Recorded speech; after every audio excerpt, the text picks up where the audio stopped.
Hello, ladies and gentlemen. This is Eddie Marcus again. And I want to borrow a few moments of your time, if I may. I want to talk to you about something I think is very important to all of us. I know it is to me. You know, we're living in a world, in a situation where crises are always prevalent. We see it every day. We have to deal with it every day in our lives. For those of us who have the liberty to expand ourselves and see what's going on in the world, we find out that there are all kinds of things that's going on that's administered through secret service and secret societies. And we, the mass of the people, we don't know anything that's going on. They give us information that they feel that we might need to know as they try to manipulate and control our thoughts, not just our doing.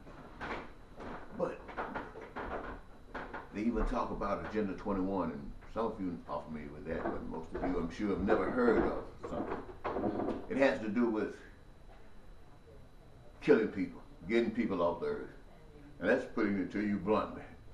He's talking about getting rid of the billions of people that's on earth. And they're using every kind of mechanism they can under the guise that they can get by with. But that's not why I'm talking.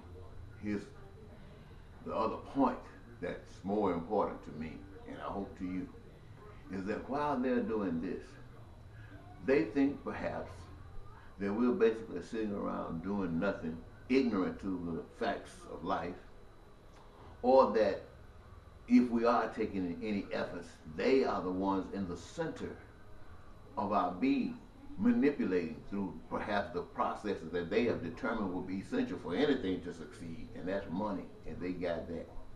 And for us to get that, they plant their seed. But we're not going to go like that. I'm calling on all of us who are the others, the one who reject the fact that the nation has accepted evil from the White House, from its elected and selected officials. I mean, and when I say evil, I'm talking about the message that was given to the public, given publicly about those who were presented before them as choices. And the people responded in a positive manner for. And the results are evidence.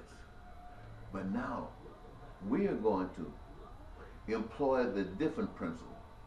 And that's the principle of we the people.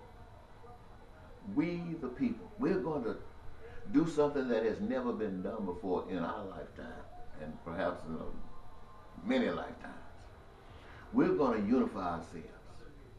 We're going to respect the fact that no human being, no male, regardless of anything, got any real authority over anybody else except their children. And as soon as their children grow up and recognize what's going on, they claim their own authority. And so what we are doing is basically like those children who have grown up. We're claiming our authority. And our authority is genuine because our authority respects each of us.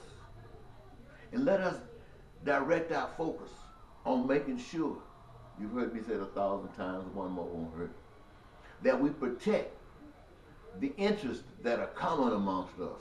And the most common interest among us all is survival. And when we check it out, we find out that those survival things, like food, every last one of us require. Shelter, clothing, education, all of us. Healthcare, we debate who gets it and how. Everybody. Healthcare is right. And everybody gets it through our way of thinking. Now, according to others and our old way of thinking, how in the world can this be funded? But our new way of thinking doesn't even come from that perspective. It comes from a different. Listen, it comes from this.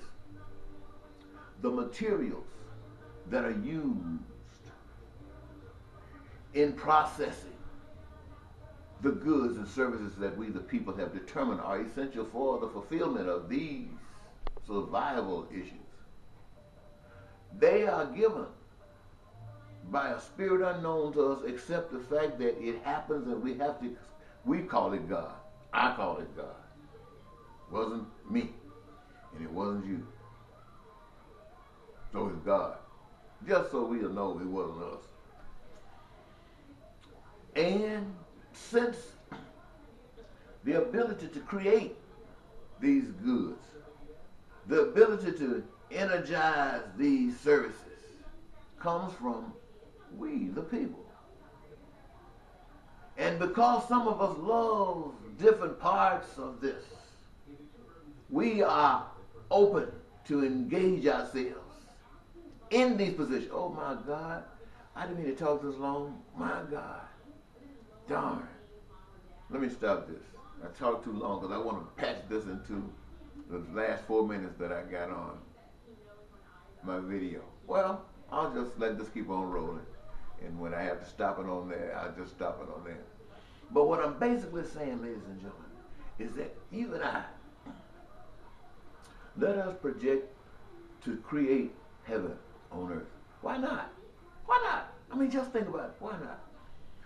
There's a power that's trying to destroy all we've ever known to be real and dreamed for to be better. This power is to try to destroy it all down, to serve a few.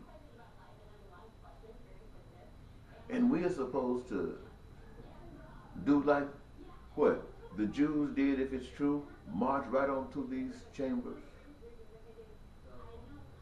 be burned up, be slaughtered down like the natives of this country, martyred down like the blacks of this country and all over the world. We're supposed to now just lay down and die.